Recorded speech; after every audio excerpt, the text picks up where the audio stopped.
Here's what you missed on the Mike Brown Morning Show. Who the president is, God is still on the throne. Jesus is still king. And I'm excited to report today that the same is true. We don't have a president elect. And right now we really don't have a president because he's so toe up that he did not win the election. But hey, man, it is what it is. We don't fret. But first, let me just say, man, thank God for blessing us to see another day.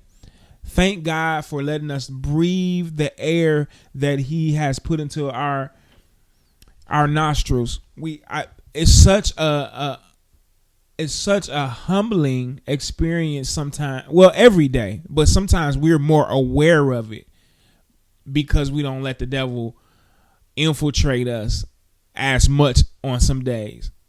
But it's such an humbling experience to know that God decided to give us another opportunity because somebody went to sleep last night and didn't make it to talk about it this morning. And so, man, we should always be grateful. We should always remember to say thank you because it didn't have to be this way.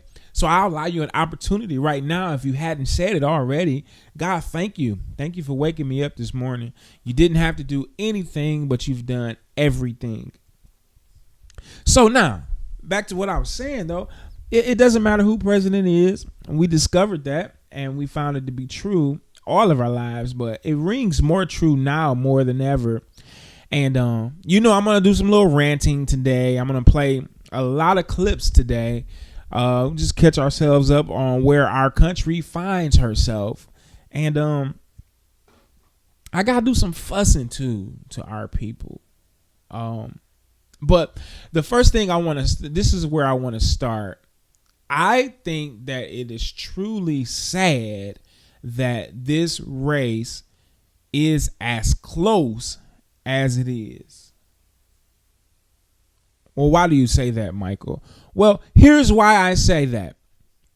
As racist, as narcissistic, as ridiculous as Donald Trump has been over the last almost 4 years, is no way that he should be as close as he is to Biden in the votes. But more than that, how the pandemic has been handled, that should have made it a landslide just based on how the pandemic was handled.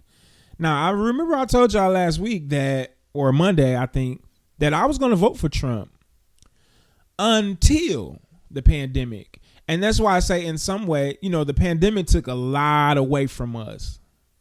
It took a lot away from us. But in some ways, it was a gift. It was a resurgence, a rebirth, or a do-over on some things, an opportunity to redo and rethink. And I think as it relates to Donald Trump being president, that's when it all shifted. Things happen sometimes to shift the course. And remember now God, he knows the beginning from the end. He knows all things. He knows what was going to happen. He knows when the so-called pandemic will be over because he sees the beginning from the end. He made the beginning from the end. He's the creator of all. So he already knows. And so he knew that there was going to be a shift there. So I believe the shift happened between March and Tuesday.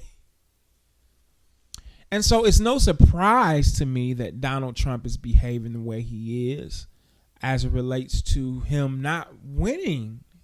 Truth of the matter is he didn't win. Now,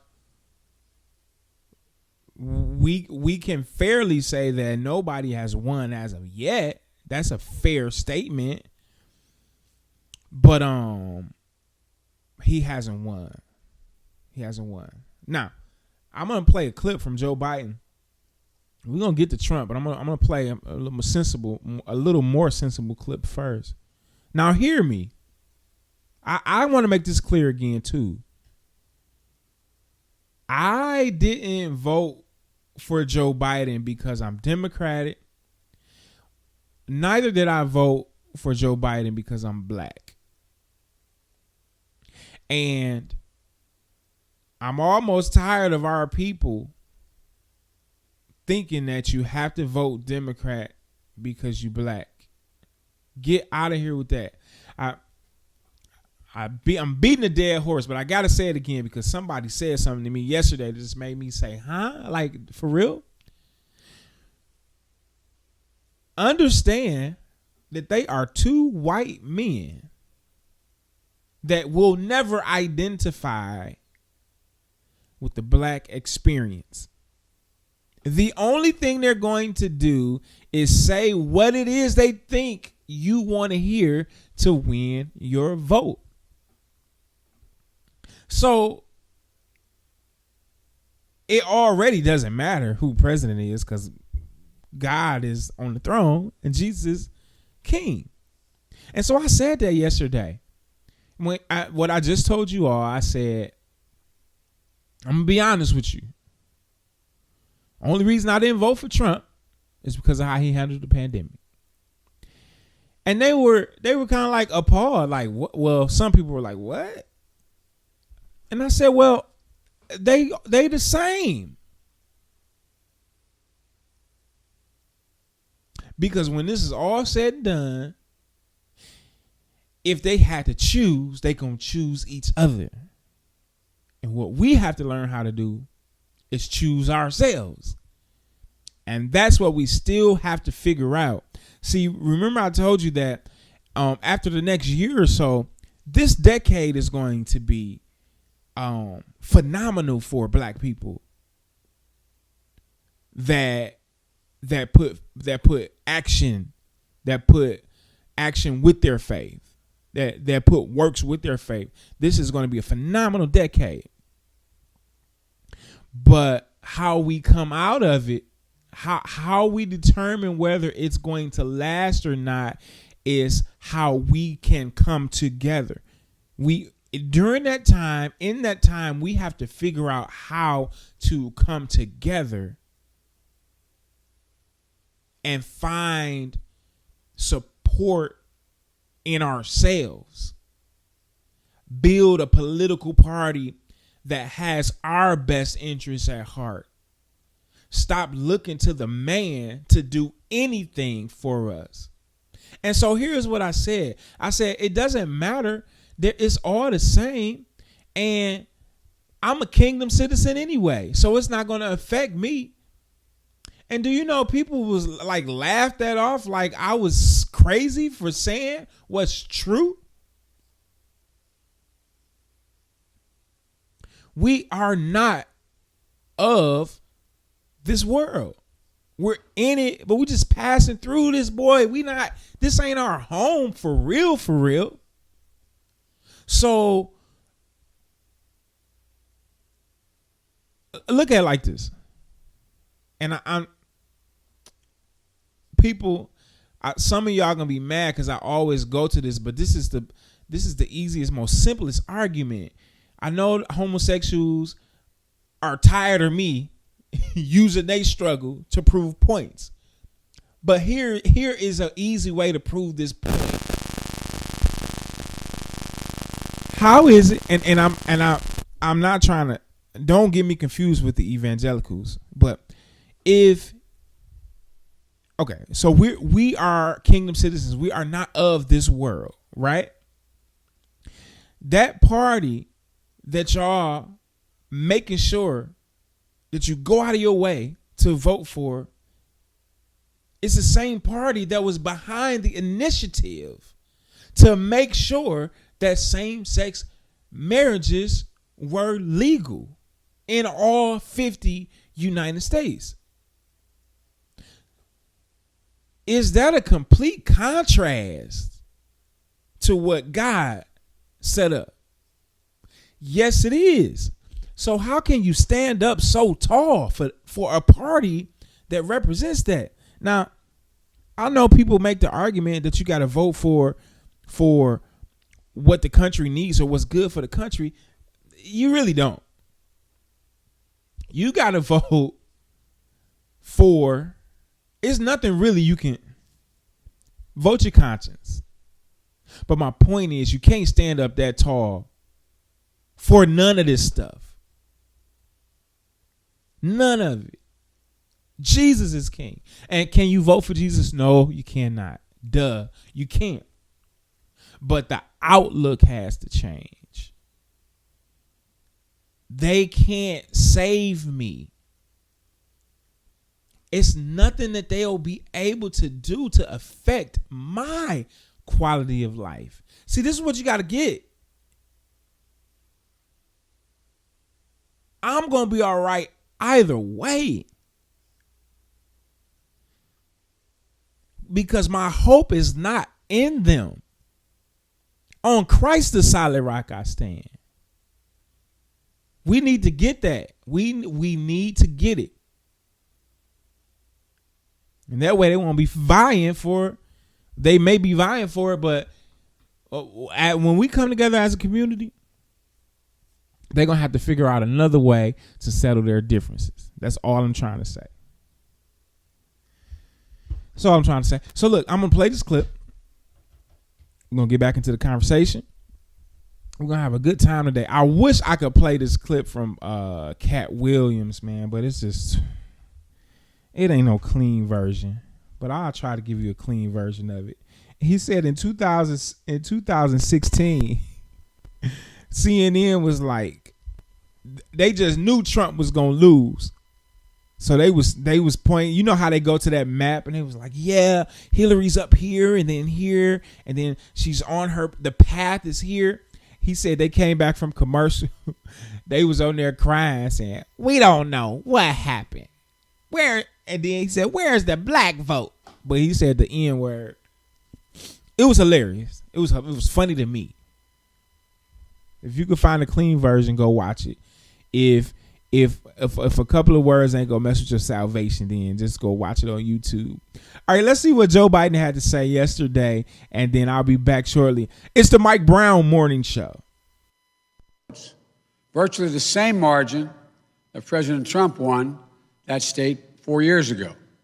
In Michigan, we lead by over 35,000 votes, and it's growing. A substantially bigger margin than President Trump won Michigan in 2016.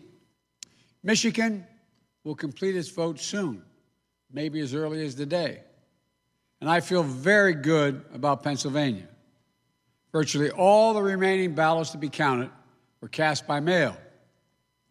And we've been winning 78% of the votes by mail in Pennsylvania. We've flipped Arizona and the 2nd District of Nebraska. Of special significance to me is that we've won with the majority of the American people. And every indication is that that majority will grow. We have a popular vote lead of nearly 3 million votes, and every indication is that will grow as well. Indeed, Senator Harris and I are on track to win more votes than any ticket in the history of this country that ever won the presidency and vice presidency. Over 70 million votes.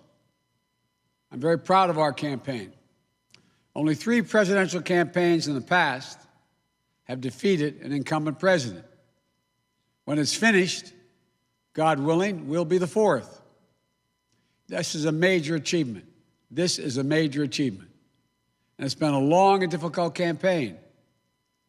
But it's been a more difficult time for our country, a hard time.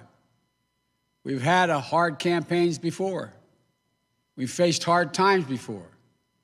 So once this election is finalized and behind us, it'll be time for us to do what we've always done as Americans, to put the harsh rhetoric of the campaign behind us, to lower the temperature, to see each other again, to listen to one another, to hear each other again, and respect and care for one another.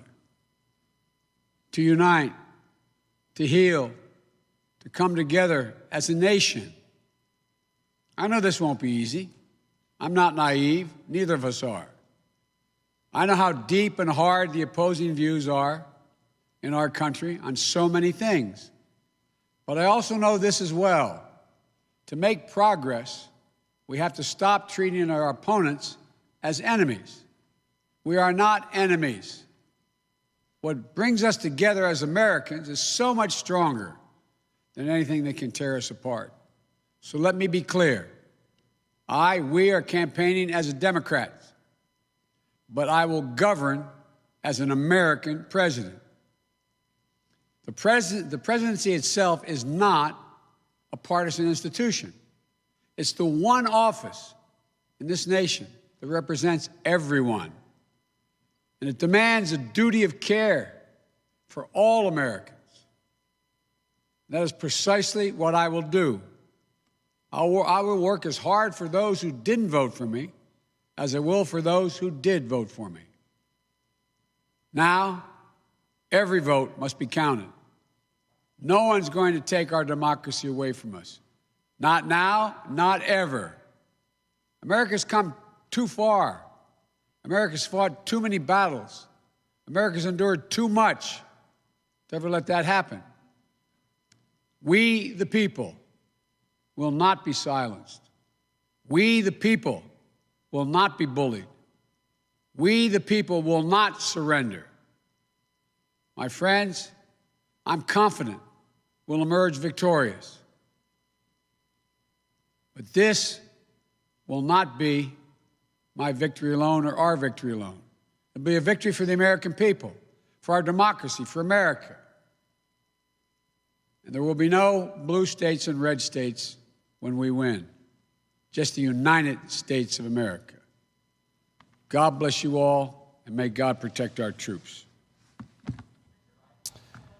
The Democratic presidential nominee, Joe Biden, speaking in Wilmington, Delaware, saying that every vote will be counted. He did not declare victory, although he did say once every vote has been counted, he does vote. Wake up. Right here. The Mike Brown Morning Show.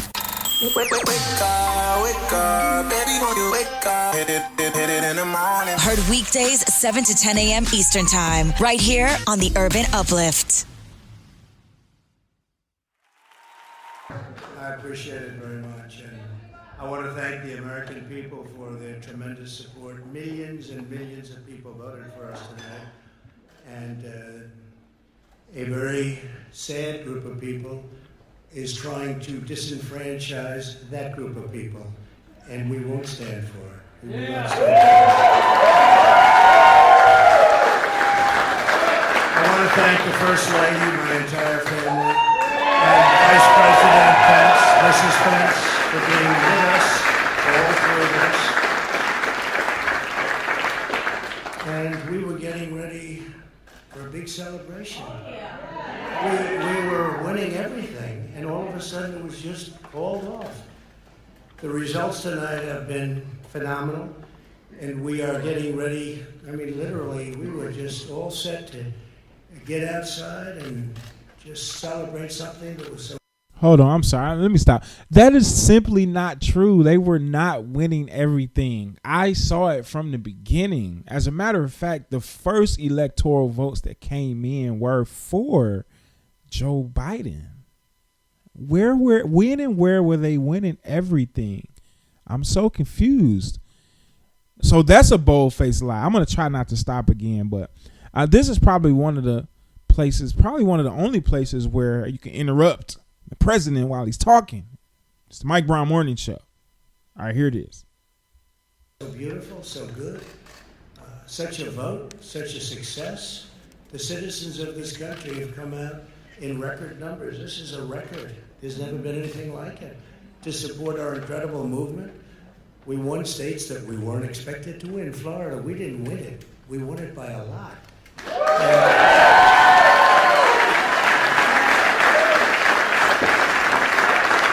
We won the great state of Ohio.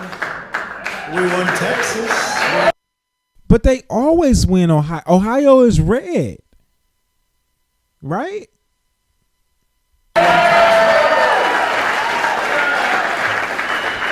And Texas is red. They were supposed to win those states.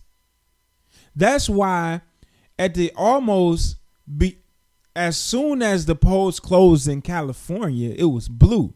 Because there's no way in the world that Republicans will ever win in California. So those states are easy. We know that Ohio is going to be red. We know that Texas is going to be red. In history, Michigan became so close because almost all the time Michigan is red. So that's not impressive. But okay, let me keep going. We won Texas by 700,000 votes, and they don't even include it in the tabulations. It's also clear that we have won Georgia. We're up by 2.5%, or 117,000 votes with only 7% left. They're never going to catch us. They can't catch us. Likewise, we've clearly won North Carolina. We're up 1.4%, or 77,000 votes with only approximately 5% left. They can't catch us. We also, if you look and you see Arizona, we have a lot of life in that. And somebody declared that it was a victory and maybe it will be. That's possible. But certainly there were a lot of votes out there that we could get, because we're now just coming into what they call Trump territory. I don't know what you call it, but these were friendly Trump voters. And that could be overturned. The gentleman that called it, I watched tonight, he said, well, we think it's fairly unlikely that he could catch. Well, fairly unlikely. And we don't even need it. We don't need that. That was just a state that if we would have gotten it, it would have been nice, Arizona. But there's a possibility, maybe even a good possibility. In fact, since I saw that originally, it's been changed and the numbers have substantially come down just in a small amount of votes. So we want that obviously to stay in play. But most importantly, we're winning Pennsylvania by a tremendous amount.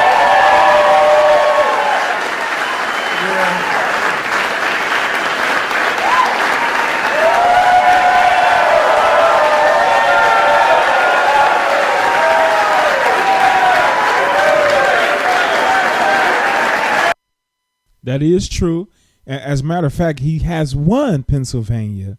And as it stands now, even with him having won, well, he's not won it yet, but he will win Pennsylvania, because it's 89% of voting has been done, and he's up by almost 200,000 votes.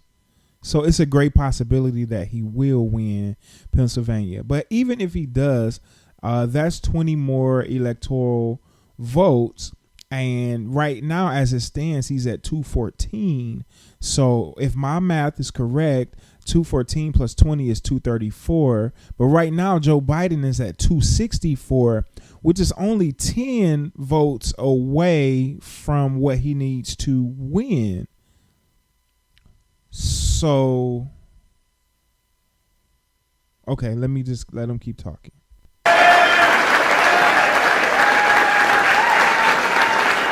We're up 600. Think of this.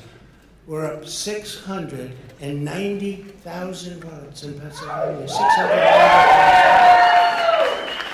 These aren't even close. It's not like, it's close.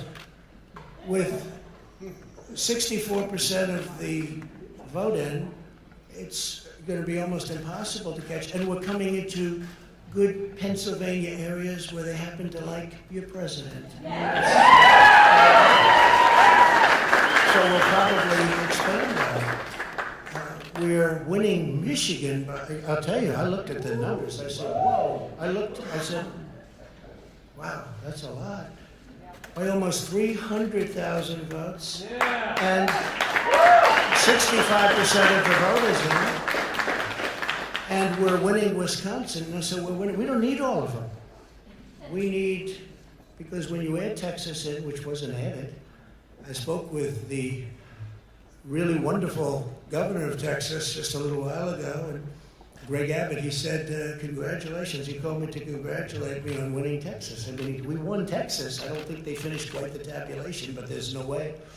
And it was almost complete, but he congratulated me. Then he said, by the way, what's going on? I've never seen anything like this. Can I tell you what? Nobody has. So we won by 107,000 votes with 81% of the vote. That's Michigan.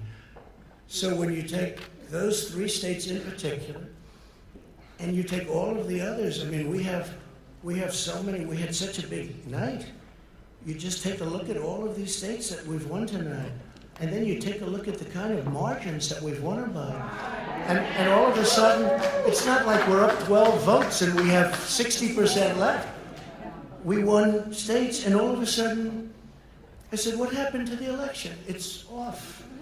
And we have all these announcers saying, what happened? And then they said, oh, because you know what happened? They knew they couldn't win. So they said, let's go to court. And did I predict this, Newton? Did I say this? I've been saying this from the day I heard they were going to send out tens of millions of ballots. I said exactly, because either they were going to win, or if they didn't win, they'll take us to court. So Florida was a tremendous victory, 377,000. Texas, as we said. Ohio, think of this. Ohio, a tremendous state, a big state. I love Ohio. We won by 8.1%, 460. Almost 500,000 votes. North Carolina, big victory with North Carolina. And so we won there. We lead by 76,000 votes with almost nothing left. And all of a sudden, everything just stopped. This is a fraud on the American public. This is an embarrassment to our country. We were getting ready to win this election. Frankly, we did win this election.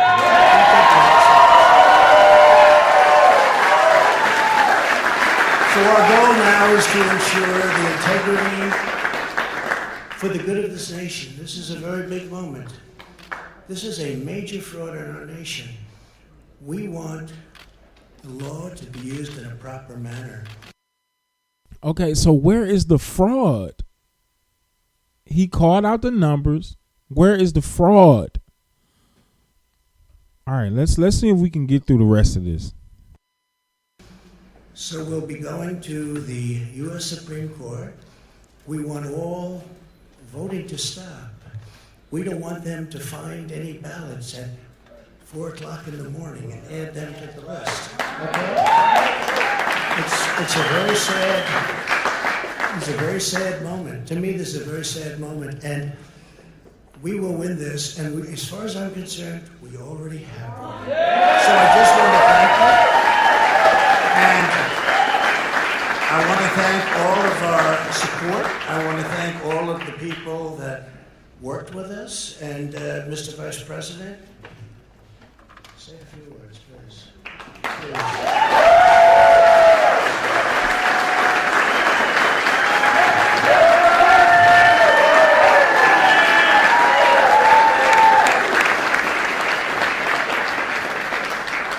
Thank you, Mr. President. I want to join you in thanking more than 60 million Americans who have already cast their vote for 4 more years for President Donald Trump.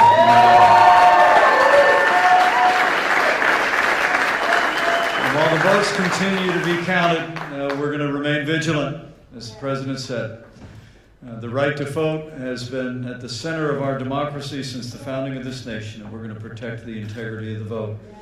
But I really believe with all of my heart, with the extraordinary margins, Mr. President, that you've inspired in the states that you just described, and the way that you launched this movement across the country to make America great again, I truly do believe, as you do, that we are on the road to victory and we will make America great again.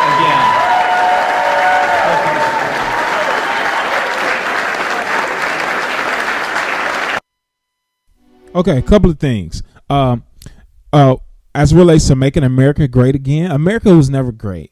Let's Let's just start there. America was never great.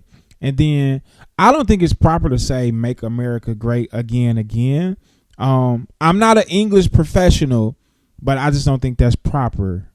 Let's make America great again. I think that's dumb. Now, here's the thing. He admitted himself that this has been the biggest turnout in election history. This is even more than when Barack Obama won in 2008. Now, with that being said, shouldn't it and wouldn't it take longer than ever before to count ballots?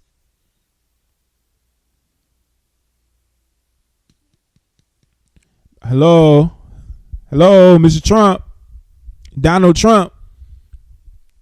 If more people than have ever voted in history voted, wouldn't it take longer to count the ballots? And if what you're saying is true, I mean, this is old, yes, because that was yesterday now, or that was early yesterday morning. We've got the more up to date numbers because we know that Joe Biden is at 264 and Trump is at 214. But if what he was saying is true and he was in the lead in all those places, why would you want the voting to stop? Why would you want the counting of the ballots to stop? If that's the momentum that you had, you want the ballots to keep coming in, so that you can get more votes. I don't understand. And then go to the Supreme Court and say what? Because in this speech that he just made, what happened that was wrong? They counting ballots? That's wrong? What? And that's how stupid the last few years have been. Like,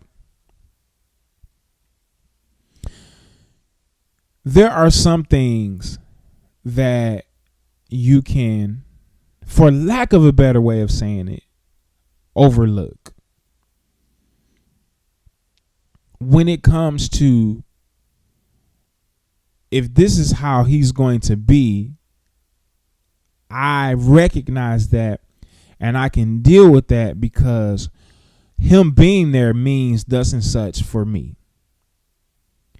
It don't matter. It don't mean that he care about black people. It don't mean that he has empathy on people, period. But it just means that him being there may have served a purpose. And in some instances, it did. But now what he's doing is just reminding us that it may not even be worth it. Any good that could have come out of him being there. And please don't twist what I'm saying, y'all. Hear what I'm saying. Is Donald Trump a good president? No. But him being in that seat, did it help somebody? Yes, it did. And don't be too prideful that you can't see that. And I'm not defending his presidency. What I'm saying is, if he learned how to be quiet,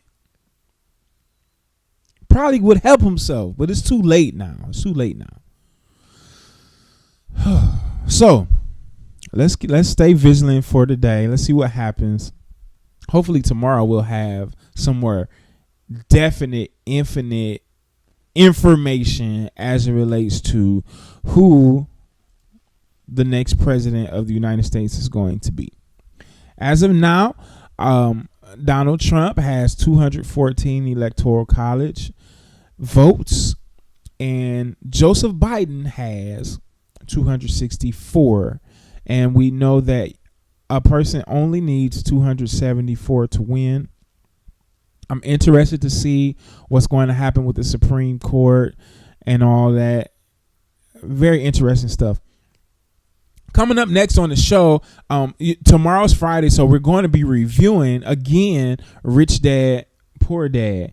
if you have not gotten your copy of the book, you still got time because we're only on chapter 3. We're going to finish up chapter 2. We're going to hit chapter 3. I need you to get the book. So how can I get the book? Go to Amazon.com to purchase it. You can also, I believe at Amazon, you can get the digital copy as well.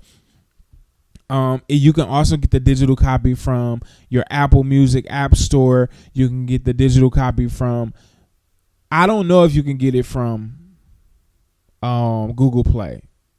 But I know that if you have an Apple device, you can go to the Books app and you can get the digital copy of the book. It's only $7.99. Get it. If you want to be a part of the conversation, email me at the Mike Brown Morning Show at gmail.com. That's the Mike Brown Morning Show at gmail.com. Let's talk about it. Become a part of the conversation. What else? Yeah. All right. So I'll be back. I want to play a clip of something that Robert Kiyosaki said. That's the author of Rich Dad Poor Dad. And we're going to kind of just talk a little. We're not going to get into the book per se, but I just want to talk a little bit surrounding it and why I want us to build community. So let's do it, y'all. I'm excited. I'm pumped. Yesterday, I was feeling a little bit like discouraged, but then something happened. I saw this one YouTube video and I got pumped, and I'm like, man, like I'm already. A lot of times, we're already on the path, but we get a little weary on the path, but we are headed in the right direction. We just got to keep going, and it's the enemy's job to stop us on the path, but we in the right direction. Like, that's encouraging. That encouraged me, man. I'm in the right direction. And I encourage you now too. If God is giving you a vision, write it down. Put it on paper. Command it. Put it into the atmosphere, because the atmosphere has to respond to what you placed in it. That's that dominion that you have. It has to respond to what you say. I don't want to get too deep into it, because then I'll stay there and then it'll be time to go. So it's the Mike Brown Morning Show. I'll be back. Don't go anywhere. Tell somebody to join you here right now. Wake up, right here. The Mike Brown Morning Show. Wake up, baby, when you wake up, hit it in the morning. Heard weekdays 7 to 10 a.m. Eastern Time, right here on the Urban Uplift. It's not a bad thing to be rich. It's not bad to be rich. Money is a defense. You need defense. Then a lot of people out here, you want to do ministry. How you going to do ministry without money? Don't be scared of money. Don't. You need money. And so figure out how to make it work for you. Right? It's not a bad thing. It's a good thing. It makes things easier. Period. There's no way around it. It just makes things easier. Like, why struggle? Why struggle? Say it again. Think about it while I'm saying it. Why struggle? You don't have to. You don't have to struggle. So don't. So now let me say this about Robert Kiyosaki. He is from Hawaii. So he's not white. He's whatever their native people are in Hawaii before America went up in there and busted it up. What would they be? Filipino or something like that? Whatever their native, whatever they are native. Y'all know what I'm trying to say. That's what he is. What's the word? That's what they say about the Native Americans. The something people. Something people. It's a word. Anyways, he's from Hawaii. That's where his people from. He's not white. He's not black. I guess he would be other, but how he talks is arrogant and condescending. And I think it's because he doesn't even realize that he's being that way. Whether it is or not, I choose to look past that because I believe that success leaves clues. Anytime somebody other than a black person talks about anything related to finances and things of that nature, because they don't identify with our experience, almost anything they say is going to sound condescending. But they have to, now what they need to do on their end though is try to implore how to be empathetic. They don't get that. They don't have that. I think black people are some of the most going out of the way people to make sure they're empathetic to other people's struggle. We do. We go out of our way to make sure people feel comfortable in what we have to say. And I mean, in some respects, that's good. Other people don't do that for us. They don't care about us that much. But I do believe now that success leaves clues. Write that down if you need to. Success leaves clues. All right, so let's get into it. I want you to hear what he had. This is called this little banter that he has is called Keep Them Poor. I want to play this and then come back and talk about it a little bit as we prepare to get into Rich Dad Poor Dad, the 3rd chapter, on tomorrow. Here we go.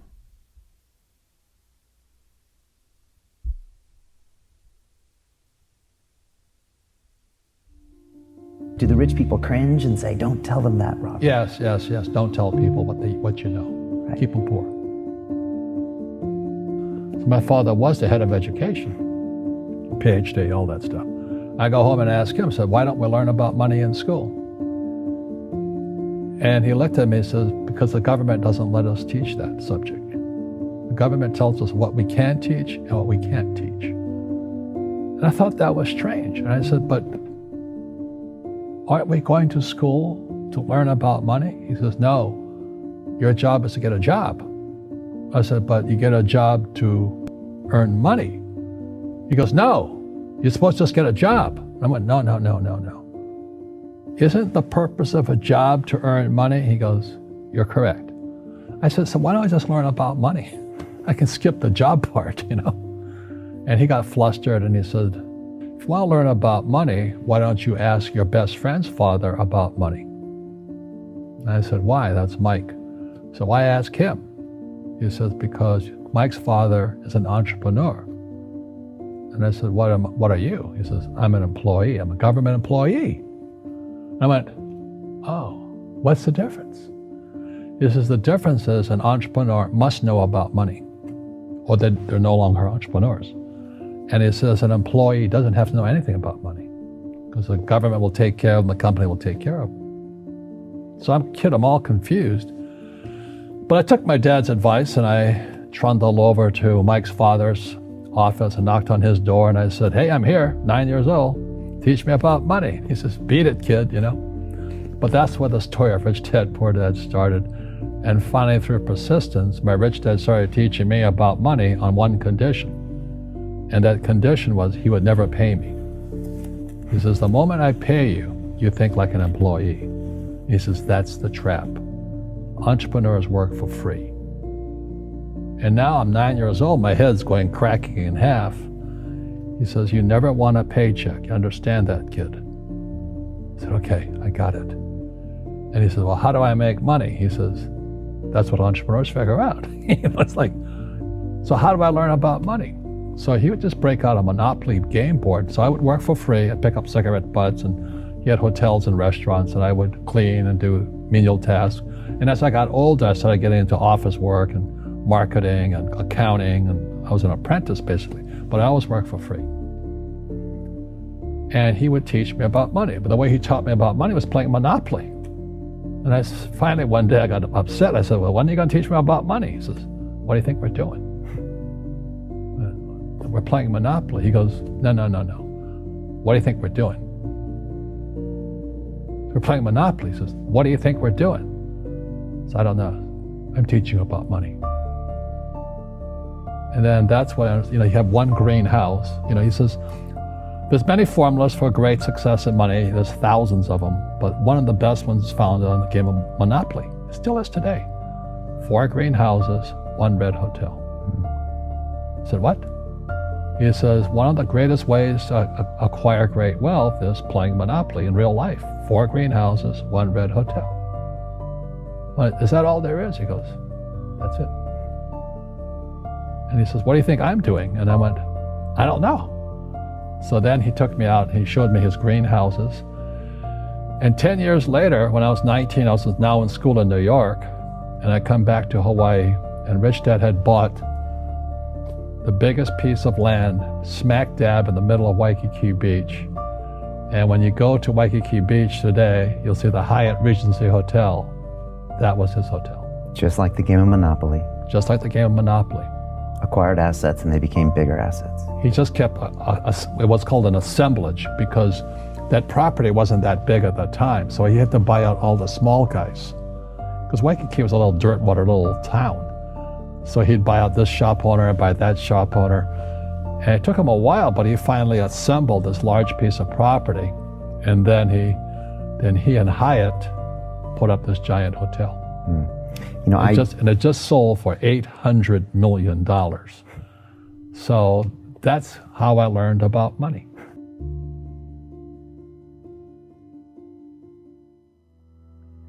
I've had financial crashes. I've had people stab me in the back, but they're all good because I grow from it. That's spirituality. Right. People who are afraid of making mistakes, like they teach in school, they don't ever grow.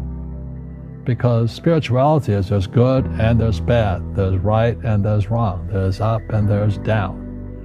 Most people only want to be right. They only want to be positive. Well, you can't have that. That's not reality. Well, I wasn't poor by most people's standards, but I came from a family with a poor attitude, if you know what I mean. Because rich, poor, middle class, poverty starts with a fundamental attitude. Poverty is passed on. It's taught in your families. And middle class is taught in families. And so the people right now who are sitting at home, who are struggling.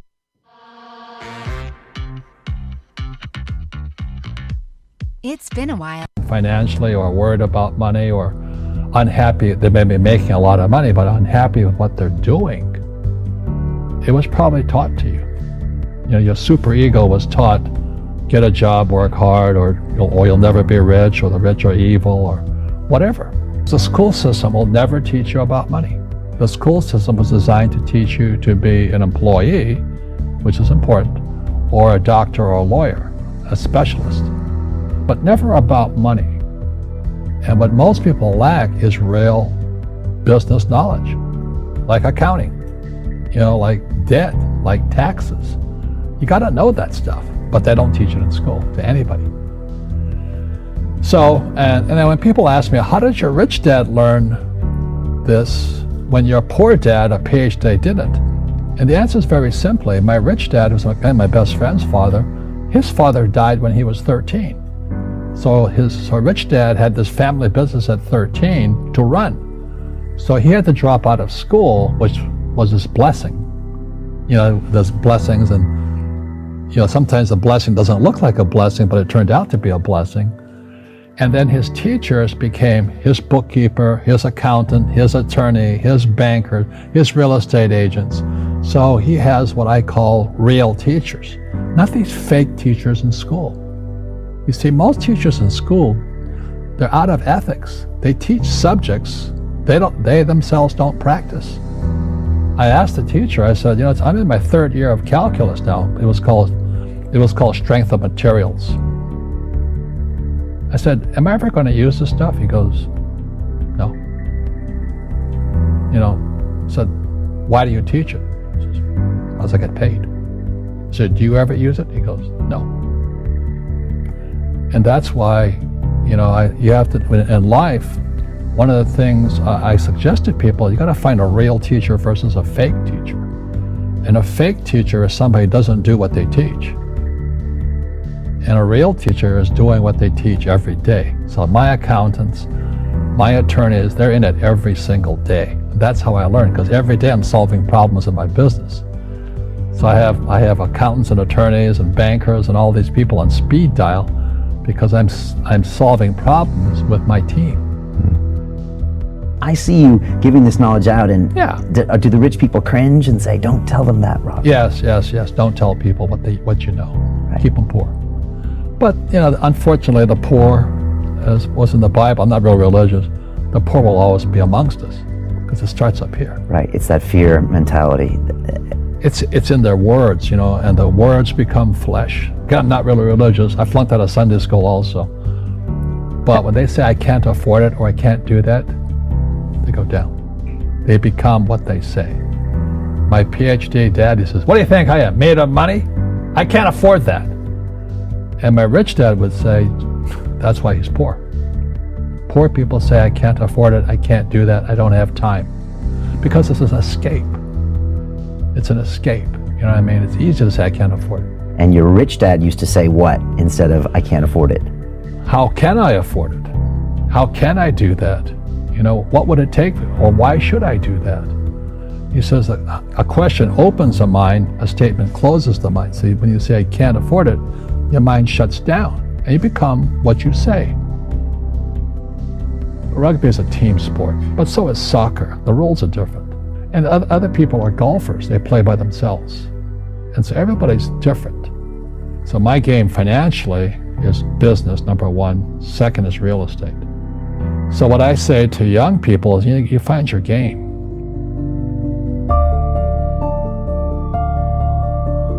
Wow, that's powerful. A statement closes the mind. A question opens the mind. I'm going to say it the other way. A question opens the mind. A statement closes the mind. So if you say, "I can't afford something," that's a statement. And so you will have what you say. But then if you say, "How can I afford that?" Now you open up your mind for the possibilities of what can I do. Now remember, and again, I'm not getting into I'm just getting us ready for tomorrow.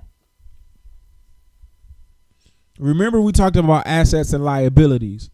Assets are what puts money in my pocket. Liabilities are what take money out. A lot of things that we have that are liabilities, we have the immediate opportunity to turn some of those things into assets. Once they become assets, they can pay for themselves and eventually pay themselves off. And then now it's a 100% asset, meaning you don't owe anybody anything for it because you own it. Now, a lot of times that can be an inconvenience to do something like that, but it can be done. For example, if you have a car and a car payment, an easy way to pay your car off, there's a couple of ways. One is you could do ride sharing. What is ride sharing? Well, that's like Uber or Lyft, where basically you drive people around and you make money, but the car actually is then making the money. And if you use that money to pay for the car, then the car didn't pay for itself. And so you just turned the liability into an asset, right? You drive anyway. You got to pay for it. So why not use other people's money to pay for it? That's one way that you can turn that into an asset. And then if you did it aggressively, then you'd be, depending on how much you owe, you'd be making some real strides on paying it off. There are anything in the gig economy, delivery services, use what you have to get what you want, right? When I was on the West Coast last year, I was in California, That's one of the most expensive places in the country to live. Probably the most expensive with the exception of Hawaii. California is just expensive. But check it. There are people that don't have a job and they do 100% gig economy and they are just fine. The paradox in that. When it is, there are some people that work full-time jobs in California they make more than minimum wage and are homeless. Do you see?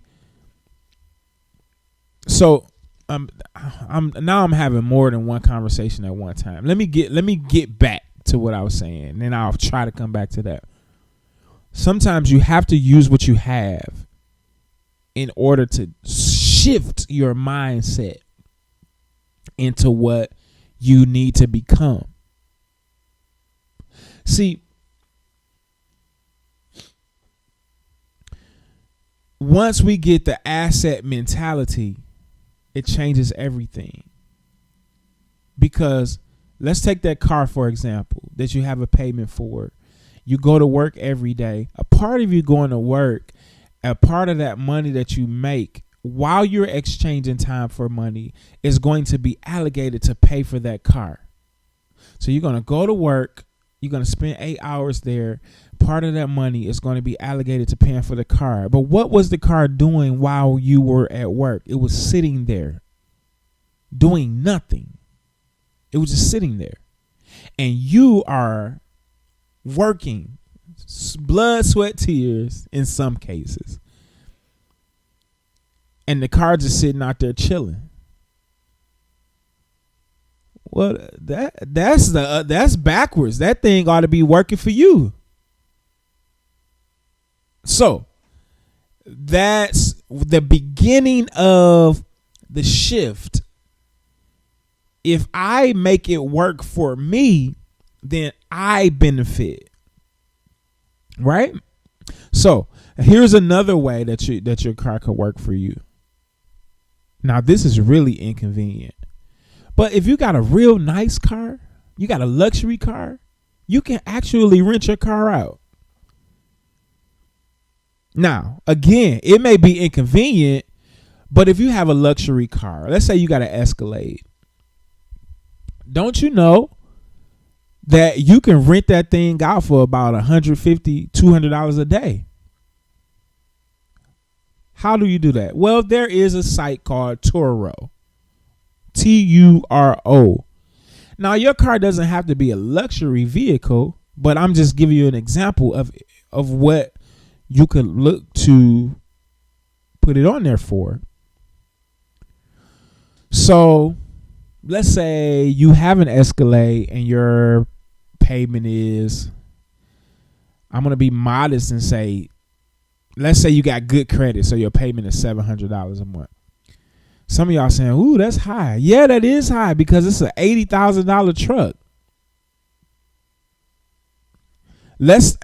I'm glad I said that. Thank you, Lord. Let's stop letting numbers scare us. Numbers don't scare me anymore. Put that in the atmosphere. Say numbers don't scare me. Don't be swayed and scared by numbers. It's just a number. Yeah, it's $80,000 and I wanted it and I got it. Now what? So, but I don't want this bill. So how can I get it paid off? Real quick. So it's $800 a month. I can rent it out for $150 a day. So let's just be modest about it and say that I rent it out for 3 days a week. 3 days a week at $150, that's $450. Right? In a week. So there are 4 weeks in a month. So let's do the math on that. If we make $450 a week for 4 weeks, let's do the math. 4, 8, 12, 16 plus 200. So that's $1,800 that we would have made real quick. And our payment is $700. And we just made $1,800. So we more than doubled our payment. So in a month's time, we can make 2 payments and pay insurance. You see how that works? And that was modest. That was only selling it 3 days a week at a price lower than it probably really could rent for. So all I'm trying to show you is almost anything you have can be turned into an asset. Remember in the book when Robert and Mike they like comic books, and you saw that the lady at the convenience store, she would tear the books up, and she would tear the cover of the book and then put the rest of it in a bucket, and the man would come and pick the book up, and it was trash or recycled or whatever have you. Well, Robert was like, well, can I have these books? And the man was like, yeah, the only thing is you can't sell them. Okay, no problem. I can't sell them, but I can open up a library and kids can come read these comic books with an entry fee, and they can read as many as they want. I mean, so do you see what I'm saying? Like, take what you have. How can I make what I have an asset and make it work for me instead of me work for it? Because we can't continue to exchange time for money. Now, I get it, but I know that we in the thick of it. I know it's a hustle right now. Like, we hustling right now because we have to get from this place to the next. And I don't want to get into the book, but there is a diagram that's coming up in the book that's going to be life changing. It's a quadrant is what it's called. On one side of the quadrant, we just going I'm sorry I'm getting into it, but we just going to be into it again when we get into it. But it's a quadrant. It has 4 sides. On one side it's an E and it's an S. E stands for employee, S stands for self-employed. On the other side of the quadrant, it's a B and it's an I. The B stands for business owner and the I stands for investor. Okay, so let's deal with it. An employee is a person that exchanges their time for money, and they have a boss. They have someone telling them where to be, what time, what they have to do when they get there, when they have to be done. They have to be there at a certain time. They have to leave at a certain time. And I'm going to pay you this amount for this many hours. That's an employee. That's too many restrictions for me. And I'm an employee in some regards. Now, I am an employee. And some of my income is employee based. Yes. Now, but that ain't going to always be my story because that's too many restrictions for me. Because if I got to make a move, I got to make a move, and I can't be bound by that employee status. Now, I'm not knocking it. It works for some people. You got some people that are employees that make millions of dollars. Some way, somehow. That's just not me. So on that same side of the quadrant, you have the self-employed person. Now, self-employed, that's good. But here's the problem with being self-employed. You can only, well, it's a couple of problems, but here's one of the main ones. You can only make what you can do.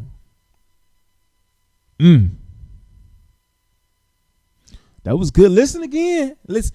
You can only make the amount of money that you can be personally responsible for generating yourself.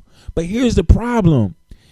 There are only so many hours in the day, and you are only one person that's self-employed.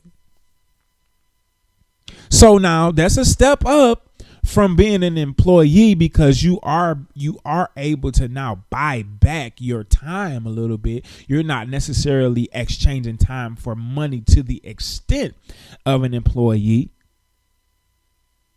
However, you do have your limitations because you can only get to what you can get to. And then sometimes being self-employed, the book is going to allude to this as well. Sometimes being self-employed, you have this thing of, I can do it the right. I'm the one that's going to do it correctly. And so sometimes be careful if you're self-employed. You don't even want anybody else to do it because your name is attached to it. It has to be done a certain way, yada, yada, blah, blah, blah, blah. And that's all good and true. But this is what we want to do. Here is where we want to go to get back to Eden, per se. Some people gonna be mad at me because I said back to Eden. But anyway, this is how we claim our dominion. We have to figure out how to get from that side of the quadrant with the employed and self-employed. Not knocking it, but there's a better way. There's a better life. We have to figure out how to get from one side to the other. The other side is business owner and investor. Let me tell you how that works. A business owner, how is that different from somebody that's self-employed? Let me tell you how. If you're a business owner, you're going to make money whether you're there or not. Say that again. If you're a business owner, you're going to make money whether you're there or not. See, when you're a business owner, you own a system. And that system is tried and it's true and it works. If you're on a beach in Hawaii and you have a business in Detroit on Woodward, that business in Detroit on Woodward is going to make money because there is a system in place that assures that you make money. Let's look at McDonald's. If you own a McDonald's, you don't have to be there for your store to make money. Here's why. A Big Mac is a Big Mac is a Big Mac. Right? That's a system. A Big Mac from Albuquerque, New Mexico tastes the same as a Big Mac in Washington, D.C. Why?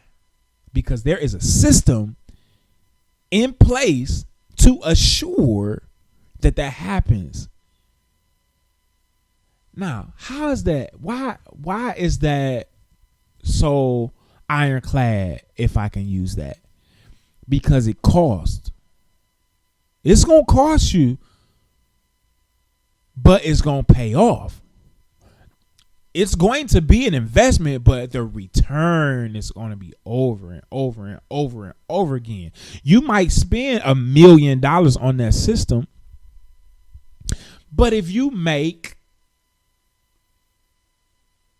a quarter of that every year, you're going to make your money back in a year and a half. And those are fake numbers, but I'm just saying that's the idea. That's the principle. You own a system, and that thing pays you year in, year out. You just keep getting paid, keep getting paid, keep getting paid. That's the idea, and that's what we're supposed to do.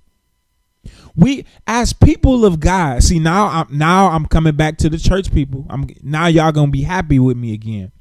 As people of God, we can't be boggled down with the things of this world. We can't be boggled down with, man, I would go and do this and help people, but I gotta go to work. I would take my family on vacation, but I only got 3 more days left because remember I got sick. I had to use some of my days, and now I can't take my family on vacation. What? No, we want to get away from that. And then, so on the other side of this quadrant, with being a business owner, now we have what's called investor. The investor, they so baller. This is what the investor does. Their money makes them money. Like they graduated. Like they got several businesses, the systems where they're able to take the returns from their businesses and say, you know what, let me use this $1 million and let it grow. That's how they make. Investors make money like that. I'm going to let you use this $1 million. It's going to cost you, I'm going to charge you $300,000 for this $1 million. Again, those are fake numbers, but I'm just saying that's how that works. So I'm encouraged. I hope this encourages you. If you are an employee, figure out what am I doing that I can do this for myself, right? Then once you're self-employed, don't stay there. That's just a stepping stone. Because notice in each of these steps, you buy back or you gain back a little bit more of your time. Now, what I'm about to say is a bit extreme. So don't shoot me for this. But imagine if a slave was able to buy their freedom. And in some cases, slaves were able to buy their freedom. But it was an impossible feat because where would they get money from? But anyway, some slaves bought their freedom.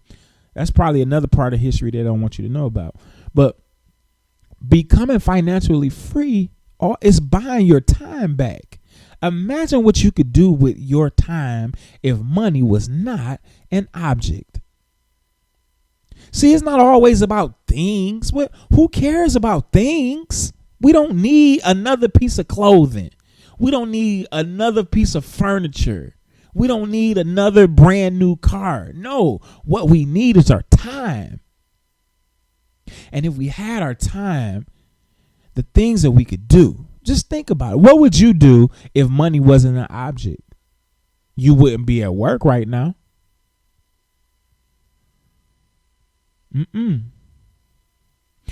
Nope. So I hope that encourages somebody.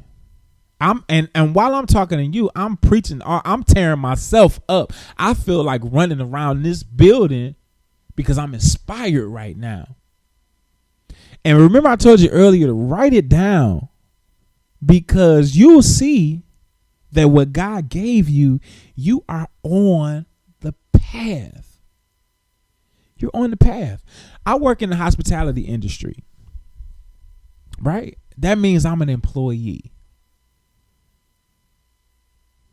But I'm on the path because there is a hospitality business that lives inside of me. So what does that mean? There are ways, and we're gonna get into. I've already played some of these lessons here on the Urban Uplift. If you listen to the Urban Uplift, you've caught some of these lessons. This is why you have to stay tuned to the Urban Uplift, because you never know when you're going to be inspired. You never know how your inspiration is going to come. All right, so let me get back to it. There is a hospitality business inside of me. And there is a way to start that hospitality business without even owning any real estate. That's crazy, right? But there's a way. And so here's the lesson that I really, really want to get out today. What do you have? What do you do that you can turn into an asset? And what do we figure out? Assets are anything that puts money in your pocket. Liabilities are anything that takes money out of your pocket. And when we figure these things out, and they are in reach, but when we figure these things out, stuff don't matter as much anymore. And I thank God for the level of faith that he's given me, because I've not already attained, but he's given me the wherewithal to feel like I have already. What do you mean by that, Michael? What I'm saying is things like this presidential election, it doesn't bother me. Why? I'm going to be all right either way. Now, yeah, those billionaires, they of course they wanted Trump to be the president because there were certain advantages attached to him being president for them. But you think they don't care? They not somewhere sweating because what? The money is still not going to be a problem for them no matter who wins. Will they maybe eventually have to spend more in taxes? Of course. But do they have it to spend? Yes. They're not waiting on a stimulus package. And I'm not knocking anybody that's waiting on a stimulus package. But what I'm trying to say is become your own stimulus package. This is the last thing I'll say. What if your job closed today? What if my job closed today? Then what? Right? Is the government going to take care of us? Can the government take care of you? Probably not, because your mortgage is probably $1,500. Your car is, depending on what kind it is, $400. Your insurance, all your stuff. No, the government can't take care of you. No, they can't. So let's take care of ourselves. Let's trim the fat. I'm a witness that if you are small enough, long enough, God will make you big enough soon enough. And let's work the program. Let's figure it out. Let's get on a budget. Let's create a business. Let's create more income. Let's spend less. It's not about how much we make, but it's about how much we keep. So let's focus on keeping more. Let's turn our liabilities into assets. And what happens is once we turn our liabilities into assets, and once we get rid of our liabilities, then now we can focus on income producing assets. So now we can just go buy income producing assets. Those are those systems that I was talking about. Those are those businesses that are ironclad. Anywhere in the world, if you buy a McDonald's, you're at some point you're going to be profitable. Now, I don't want a McDonald's, but I'm just using them as an example. If you can afford to buy a McDonald's, you're going to be profitable eventually. If you can afford to buy a Chick-fil-A, you're going to be profitable. And so how do I afford to buy a Chick-fil-A is the question, though. Do you see what I'm saying? So these things exist, but we have to figure out how to get there.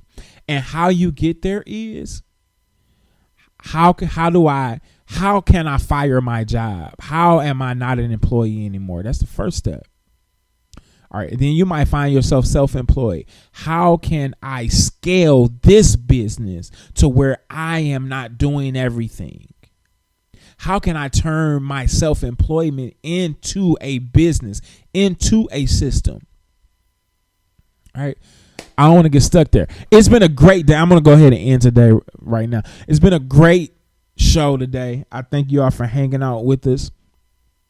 I hope that something was said, something was heard that inspired you. And I need you to, again, get your books. Please, please, please, please. I sound like I'm doing church announcements. Please, if you haven't subscribed to the Mike Brown Morning Show on YouTube, please do so. If you find any of these things beneficial that I'm saying, share it with someone. And I'm going to start talking in front of the camera more. I realize that on YouTube, you may not want to hear.